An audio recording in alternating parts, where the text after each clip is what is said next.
Lígia, deixa eu te perguntar assim, ó, do ponto de vista de prova, né? A gente sabe que vale a pena a gente fazer questão de prova, vale a pena a gente trabalhar em cima de questão de prova. E se a gente for pegar, assim, aqueles pontos que mais importam, que mais caem em questão de prova, como é que esse tema bronquiolite costuma ser abordado? Bom, primeiro, a gente tem que... as questões que aparecem de bronquiolite, elas abordam a maioria. Um caso clínico, onde você tem que, a partir do caso clínico, pensar no diagnóstico para escolher as suas opções de tratamento. A maior parte das questões de bronquiolite, elas são assim, tá? Então, primeira coisa que você tem que prestar atenção. A bronquiolite é uma infecção viral, causada principalmente pelo vírus sincicial respiratório, esse em primeiro lugar, especialmente na primeira infecção e em crianças menores de 1 ano. Mas, ela pode ser causada em qualquer criança menor de 2 anos e ela pode acontecer mais de uma vez. Ela pode acontecer por outros agentes virais, como, por exemplo, o rinovírus, o parainfluenza, até mesmo o coronavírus, o velho coronavírus e o novo coronavírus. Então, todos esses vírus podem causar a bronquiolite. Então, e o mesmo vírus pode dar mais de uma vez? Pode. A imunidade não é duradoura. Né? Se uma criança pega um VSR hoje, ela pode pegar um VSR daqui a 2 anos, nada disso importa, né? Nada disso implica. Bom, em relação ao diagnóstico, né? Como é que a gente faz o diagnóstico a partir dos dados do enunciado? Primeiro, é um bebê, menor de 2 anos, obrigatoriamente. Geralmente, nas provas, eles são menores de 1 ano, porque daí tem uma sintomatologia mais grave, mais severa. São crianças que apresentam inicialmente um quadro de infecção de via aérea superior, porque a bronquiolite, ela começa assim, né? Se você pega um vírus sincicial respiratório, você vai ter um quadro de resfriado, vai ter só uma coriza e tal. As crianças começam com essa coriza, começam com o nariz entupido, começam a ter espirro, tosse. Primeiro ponto importante, pode ter febre. 30% dos pacientes com bronquiolite têm febre. E se ela aparece, ela é ou baixa ou de curta duração. Ou seja, só nos primeiros dias de febre. Então, primeiro ponto importante para você pensar no diagnóstico.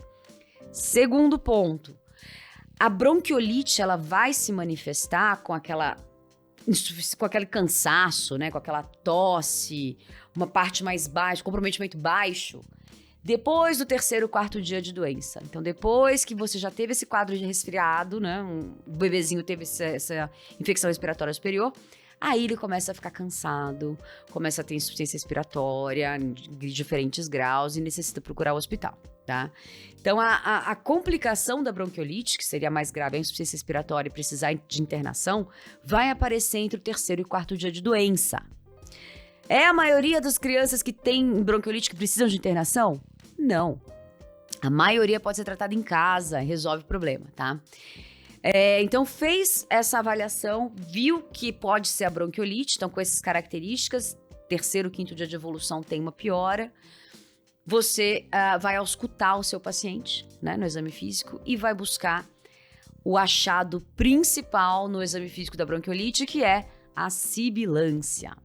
A ausculta da bronquiolite é muito rica, mas na prova, se o examinador quer que você pense em bronquiolite, ele vai colocar a palavra sibilos. E aí, você considera esse como seu diagnóstico principal. Então, resumindo, começa o quadro com um quadro de IVAS, né, uma infecção de via aérea superior, e que no 3º, 4º dia de doença apresenta piora progressiva do padrão respiratório. Pode ou não ter febre, diferente da pneumonia. E se a febre existe, ou ela é baixa ou ela tem uma duração curta, só nos primeiros dias. E 3º ponto, na ausculta encontra-se sibilos. Pode ter tudo, ronco, estertor, etc., mas obrigatoriamente tem sibilos. Então esse é o primeiro ponto para você identificar a bronquiolite no seu enunciado, tá? E daí a gente parte, né, para as possibilidades de questões que envolvem principalmente o tratamento, né? E eu acho que tem também essa questão que é clássica da pediatria, né? Que costuma aparecer e reaparecer várias vezes em questão de Sim. prova, que é a questão de asma, né? Tipo assim, um a diagnóstico criança... diferencial, É, tipo assim, uma criança de 1 ano, né? Tá sibilando, aí...